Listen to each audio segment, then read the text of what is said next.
Then, let's see. Next question.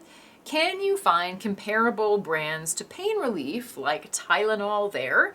Or are there over-the-counter meds weaker? If it's something like ibuprofen, acetaminophen, aspirin, common decongestants, yes, you can find them, but they tend to be in lower dosages and they're super expensive. So for example, one bottle of 100 pills of Equate Excedrin that I would buy from Walmart costs $6. 24 pills of Bufferin Premium cost $30. $30. Yeah. It's actually cheaper to go to the doctor and get prescription medications because of the insurance system here. So that's what I would recommend you do. If you're in pain, go to the doctor and get some prescription painkillers. However, watch out because most doctors will probably prescribe you Luxenine, which is, where did I put it? Luxenine is an NSAID. It's a non-steroidal anti-inflammatory drug. However, it is no stronger than regular ibuprofen. Yeah, it doesn't really do much. Yeah, Luxenine, it's an NSAID. Taking it for minor pain is no problem, but docs tend to prescribe it in situations in which the patient is in a lot of pain. One of my friends had had a major surgery and the painkiller she got was equal to like an ibuprofen. So, whereas in the States they would probably shoot you up with morphine. So that's the difference. However, they do have like Chinese medicine stuff, and some of the herbal stuff actually does a pretty good job. There is an anti-diarrheal. Sorry, everybody gets diarrhea. An anti-diarrheal medicine here called Sedogan. It works wonderful. The only problem is it stinks like dead corpses. It stinks so bad. So I actually get the sugar-coated caplets because they don't stink as bad and I want to vomit less when I'm trying to take it. They have ones that are non-coated, and if you're not a champ, don't try taking those. Let's see. Next question. Is having an oven considered a luxury in Japan? No, I don't think so. People don't tend to have ovens because they are large and they take up space. And Japanese cooking doesn't tend to be oven-centric, say like American cooking would. However, I have a pretty high-end oven that also functions as a microwave and is large enough to cook a turkey. It cost me about $300 US, so about 30,000 yen, which I don't consider to be too expensive. That's not really a luxury, so. It has definitely paid itself off. I mostly I cook sweets and I do bake a lot of fish and chicken and stuff. Let's see, next, how does Japanese culture handle topics like UFOs? With awe and amusement like anybody else, I guess. It's really no different than any other country. They still have unsolved mystery type shows with oh, it's a UFO. Yeah, it's very much the same. Next, somebody asks, do Japanese geeks and cosplayers know how big cosplay has become in the West? A couple people I've talked to who've moved here from Japan have been pretty surprised by the American fervor for cosplay. This depends who you're talking to. If you're talking to a cosplayer who participates on the world stage, that is someone who uploads their stuff to worldcosplay.com, they are familiar with the Western and other, not just Western fervor. It's huge in Asia too, like Singapore, Thailand, Indonesia, Malaysia, Korea, China. A lot of those are big player countries as well. So yeah, those are big player countries that are considered here. I talked to a couple cosplayers. Some people are, usually the surprise that comes from Japanese cosplayers is that cosplayers in the West, on the whole, or in the majority, tend to make all of their costumes by hand, whereas in here you can buy mostly anything you want. So people are aware of that in general. And so they do know that it's becoming more popular, but it depends who you're talking to. If it's somebody who's been cosplaying a long time, they know. If not, maybe not. So then, I get another question. If this is about games now, so if given the option, which version of a game would you buy? Japanese or English? Depends on the situation. If I have a Japanese only region locked console, like my 3DS, obviously Japanese game. If it's a region free console, I usually will buy whichever version is cheaper, unless it is a game like a really intense game like Skyrim or Fallout 3 or 4. I will get that in English because I don't want to be stressing out over the meanings of, even though usually the audio is in English, the menu's all in Japanese.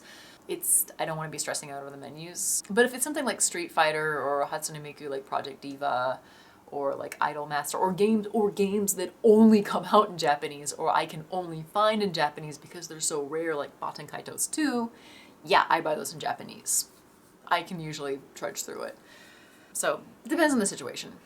Then somebody says, like Japanese games, some English games come out in the West before being ported to Japan. Have you ever imported any? If so, which ones and how easy was it? It used to be easier than it is now because a lot of the import shops have closed. There used to be some pretty sweet import shops in Akihabara. There was one called Hollywood Games. It focused a lot on Xbox stuff, but it also had Region 1 stuff before it came out in Japan. You just go there, you buy it, very simple.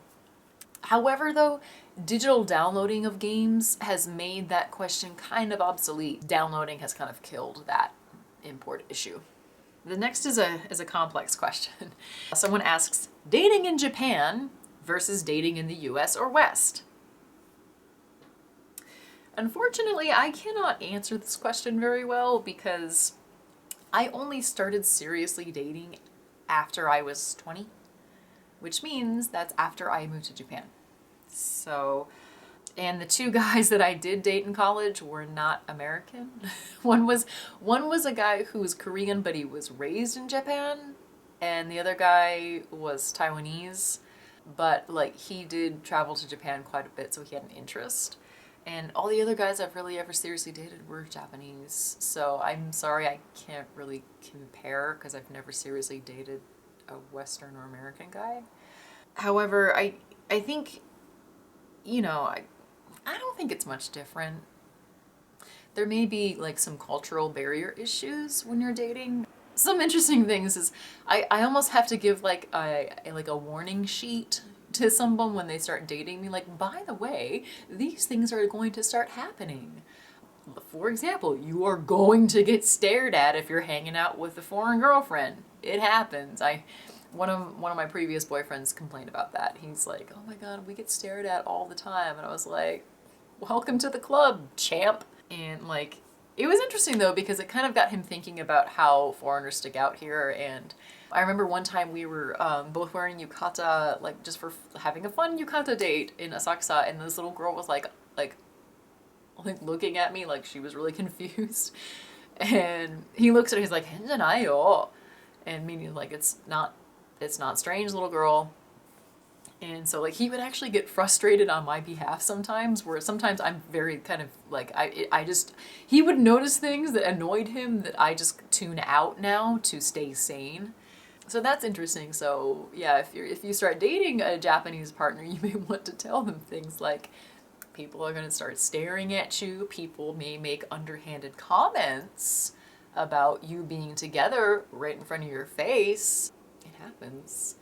Or somebody might run up to you and start asking you as a couple questions, which is weird and awkward, especially if you have a foreign woman and a Japanese guy, because that's just not as common as Japanese woman and foreign man.